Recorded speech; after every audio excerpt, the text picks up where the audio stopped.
Kdenlive versus DaVinci Resolve. So Kdenlive is a nonlinear video editor. It is free, open source video editing software mainly popular on Linux, but also available on Windows and the Mac OS. It's designed for basic to intermediate video editing with multi-track timelines, effects, and transitions, making it a favorite among hobbyists and creators who prefer a lightweight tool.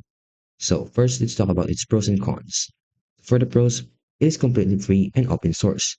You can download it directly in the website itself. It is also lightweight and runs well on low to mid spec PCs. So if you can see, there's multiple versions. You can download it on Windows, Linux, and Macs. However, there are some cons to consider. It has a limited advanced color grading tool. It can be stable and unstable with large or complex projects. And there are slower on the rendering compared to professional editors.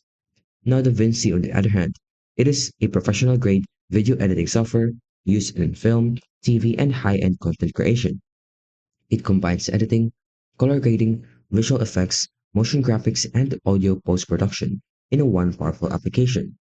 It offers both a free version and a paid studio. So first, let's talk about the pros. It is industry leading with the color grading tools. It offers extremely powerful even in the free version. It also has a professional level editing, audio, and a VFX. It also offers excellent performance with proper hardware, and it's used in films, YouTube, and broadcast productions. However, there are some cons to consider. It is very demanding on the hardware, your GPU and RAM. It also requires a steep learning curve for beginners, and the interface can feel overwhelming at first. So overall, choose Kdenlive if you want a free, lightweight, and simple editor, and choose DaVinci if you want a professional quality editing and color grading. Although it can be expensive to start, it is worth it if you want to try it. If you liked this video, don't forget to like and subscribe and turn on the notification for more tutorial videos.